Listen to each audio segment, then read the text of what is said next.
ایک دفعہ کا ذکر ہے کہ ایک شخص تھا جس کے 3 بیٹے تھے۔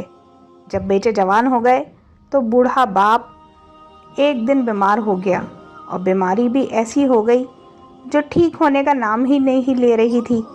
حالات کو دیکھ کر باپ نے سوچا کہ میں میری اپنی زندگی میں اپنے بیٹوں کے درمیان اپنی دولت کا بٹوارا کر دیتا ہوں۔ یہ سوچ کر اس بیمار باپ نے اپنے بیٹوں کو اپنے پاس بلایا اور کہنے لگا، بیٹا، جو کچھ اللہ نے مجھے دیا تھا، جو بھی میری جائیداد ہے، وہ تم تینوں بھائی آپس میں یکساں تقسیم کر لو، تاکہ کسی کے درمیان بھی ناانصافی نہیں ہونی چاہیے۔ اس شخص کا جو چھوٹا بیٹا تھا، اس کے دل میں دولت کی کوئی لالچ نہیں تھی، بلکہ وہ فرما بردار، نیک اور والدین سے بہت محبت کرنے والا تھا۔ اس کے دل میں اپنے والد کے لیے بہت محبت تھی۔ بڑے بھائیوں نے جب سنا کہ باپ نے جائیداد کی بات کی ہے تو وہ فوراً کہنے لگے، ابا جان، آپ نے درست فیصلہ کیا ہے، آپ یہ کام فوراً کر دیں۔ وقت کا کچھ پتہ نہیں، آج آپ ہمارے درمیان موجود ہیں، شاید کل آپ ہمارے درمیان موجود نہ ہوں، لیکن ابا جان، آپ کی جائیداد اتنی نہیں ہے کہ ہم تینوں بھائیوں میں بانٹ سکے۔ اگر آپ ہم دونوں بھائیوں میں یکساں تقسیم کر دیتے ہیں تمام جائیداد کو، تو ہم اپنے چھوٹے بھائی کا خاص خیال رکھیں گے۔ دوستو، چھوٹا بھائی چاہتا تو منع کرتا اور لڑائی کرتا کہ باپ کی دولت پر میرا بھی حصہ ہے، لیکن یہ سن کر وہ کہنے لگا کہ آپ لوگ ٹھیک کہتے ہیں، آپ لوگ ابا جان کی جائیداد رکھ لیں، یہ ساری دولت اپنے پاس رکھ لیں، مگر میری جائیداد تو میرا باپ ہے جو اس وقت بوڑھا ہو گیا ہے، مجھے ان کی خدمت کرنی ہے، مجھے میرے والد کی زندگی چاہیے۔ اس کے بعد دونوں بڑے بھائیوں نے ساری جائیداد پر قبضہ کر لیا اور سب برابر تقسیم کر لیا اور اس گھر کو چھوڑ کر چلے گئے۔ بوڑھا باپ اپنے چھوٹے بیٹے کو پیار اور محبت سے دیکھنے لگا اور اپنے چھوٹے بیٹے کی طرف دیکھتے ہوئے کہا کہ تم نے بیٹا ایسا کیوں کیا؟ تو بھی اپنا کچھ حصہ رکھ لیتا، تجھے بھی تو ضرورت ہے۔ اس پر چھوٹے بیٹے نے کہا، بابا، میں آپ سے پیار کرتا ہوں اور میں آپ کی خدمت کرنا چاہتا ہوں، اللہ مجھے جزائے خیر دے گا، اس کا اجر دے گا۔ اس کے بعد اس بیٹے نے اپنے بیمار باپ کی اتنی اچھی خدمت کی کہ وہ بیمار باپ بالکل تندرست ہو گیا۔ وہ اپنے بیٹے کو ہر دم دعائیں دیتا۔ وہ بیٹا محنت مزدوری کر کے اپنا اور اپنے باپ کا پیٹ پال رہا تھا۔ کئی سالوں کے بعد جب اس کے والد زندہ تھے تو ایک دن اسے خواب میں دیکھا کہ ایک نورانی چہرے والے شخص نظر آئے۔ وہ ان کا چہرہ واضح طور پر نہیں دیکھ سکتا تھا، لیکن وہ بزرگ کہہ رہے تھے کہ گھر میں ایک جگہ اشرفی رکھی ہوئی ہے اور اس درخت کے نیچے ہے، وہ اشرفی تم لے لو، تمہاری زندگی بدل جائے گی۔ پھر یہ بیٹا کہنے لگا، کیا اس اشرفی میں برکت ہے؟ بزرگ نے کہا، نہیں، اس میں برکت نہیں ہے۔ تو اس نے انکار کر دیا کہ وہ اشرفی نہیں لے گا، مجھے برکت والے پیسے چاہیے۔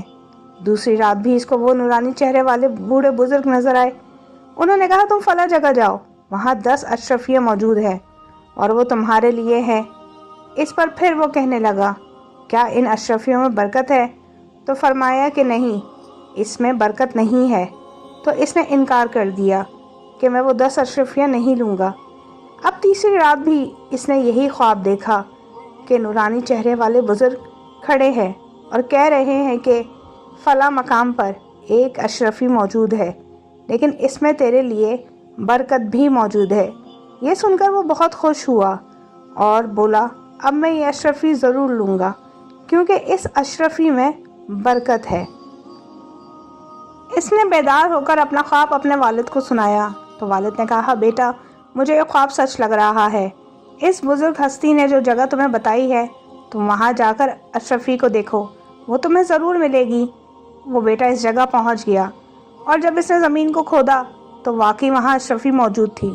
اب باپ کے کہنے پر وہ بازار چلا گیا، وہاں سے اس نے مچھلی خریدی اور مچھلی لے کر گھر آیا، اور جیسے ہی اس نے مچھلی کا پیٹ چاک کیا تو اس میں سے 2 لال نکلے، یعنی 2 سرخ ہیرے نکلے، جن کی قیمت ہیروں سے بھی زیادہ ہوتی ہے۔ وہ لال مچھلی کے پیٹ میں موجود تھے باپ نے یہ دیکھا تو کہنے لگا سبحان اللہ، اللہ تعالیٰ نے تیری خدمت کا شرف بخشا ہے اور یہ خوبصورت انعام دیا ہے۔ بیٹے نے کہا بالکل بابا، آپ ٹھیک کہتے ہیں۔ بابا کہنے لگا جاؤ بیٹا، اسے کسی سنار کو بیچ کر آؤ اور اس کی صحیح قیمت لے کر آنا۔ تو بیٹا وہ قیمتی ہیرے لے کر سنار کے پاس پہنچ گیا تو سنار نے بتایا کہ یہ بہت زیادہ قیمتی ہیں، میں تمہیں ان کی قیمت ادا نہیں کر سکتا، تم وقت کے بادشاہ کے پاس چلے جاؤ، وہی تمہیں اس کی حقیقی قیمت دے سکتا ہے۔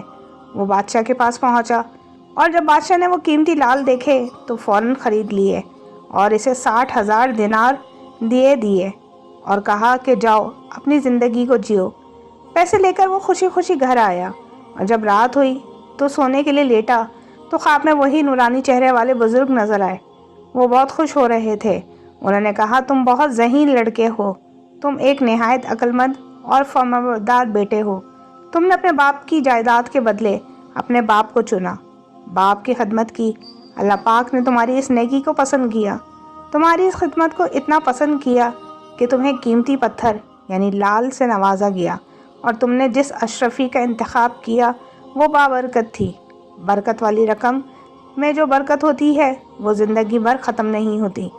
تم نے عقل مندی دکھا کر جس چیز کو چنا، اس کے بدلے میں اللہ تعالیٰ نے دیکھو تمہیں کتنا نوازا ہے۔ اس دنیا میں تمہیں باپ کی خدمت کرنے پر انعام ملا ہے اور آخرت میں تمہارے لیے اس سے بڑا اجر رکھا گیا ہے۔ اب اپنے باپ کے ساتھ ہنسی خوشی زندگی گزارو۔ جب صبح اٹھ کر اس نے باپ سے خواب بیان کیا تو باپ نے کہا بے شک بیٹا، میری دعائیں تمہارے ساتھ ہیں، جو خدمت تم نے اس بوڑھے باپ کی ہے، اللہ پاک اس خدمت کی وجہ سے ان نعمتوں سے نوازا ہے، انشاءاللہ تمہارے پیسوں میں ہمیشہ برکت رہے گی۔ دوستو، دیکھا آپ نے کہ اللہ تعالیٰ ماں باپ کی خدمت کرنے پر کتنا اجر دیتا ہے، جس سے اس کی دنیا اور آخرت دونوں بن جاتی ہے۔ اللہ تعالیٰ ہم سب کو اپنے والدین کا فرما بردار بنائے، آمین ثم آمین۔